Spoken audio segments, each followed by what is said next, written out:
Bayi yang dicekoki narkoba oleh tetangga di Samarinda, Kalimantan Timur dikhawatirkan akan alami kerusakan fisik dan mental. Diketahui sebelumnya, bayi berusia 3 tahun di Samarinda, Kalimantan Timur positif narkoba jenis sabu. Usut punya usut, ternyata tetangga bayi tersebut yang memberikan sabu dicampur air putih ke bayi malang itu.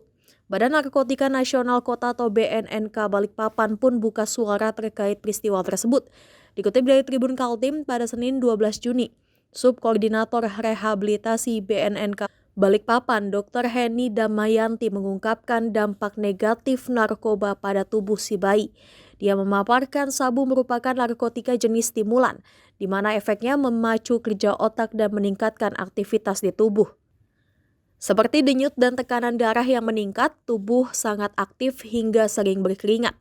Lebih lanjut, ia merincikan permasalahan itu berdampak terhadap 3 hal, baik secara fisik, psikis, maupun interaksi sosial si balita. Bahkan jika dengan intensitas yang berat, Heni meneruskan, narkoba tersebut bisa menyebabkan ketergantungan, di mana kerusakan yang ditimbulkan pada fisik dan mental menjadi irreversible atau tak dapat diubah. Berkaca dari kejadian balita positif sabu di Samarinda, Heni mengimbau agar orang tua melakukan pengawasan yang ketat serta keaktifan orang tua mencari tahu soal bahaya narkoba. Kemudian apakah bisa kembali normal terkait dengan rehabilitasi secara umum, tergantung juga jenis narkobanya yang dipakai apa digunakan dan berapa lama penggunaannya.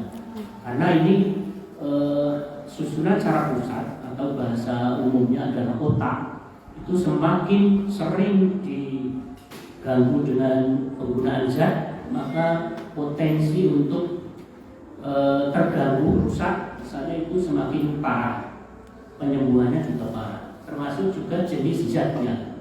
Kalau zatnya yang dipakai zat tertentu, pengaruhnya kepada otak tertentu juga keparahannya juga berbeda.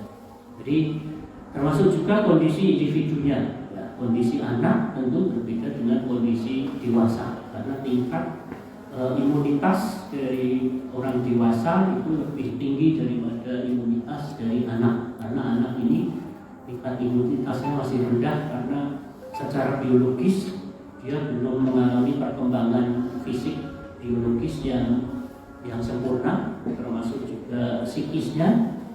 Jadi kalau menentukan bisa kembali atau tidak itu sangat relatif juga. Tapi kalau saya kasih gambaran umum, seseorang yang parah penggunaannya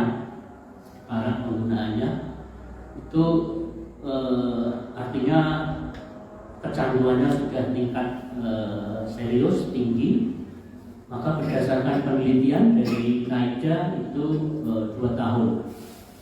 Gambaran secara umum ya, karena itu mempengaruhi otaknya, itu akan tingkat kerusakan pada sel-sel yang ada di otak ini tingkatannya sebesar apa, itu tergantung pemakaiannya zat apa dan berapa lama dia menggunakan.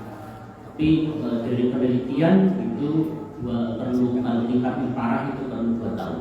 Tapi kalau kasus anak ini tentu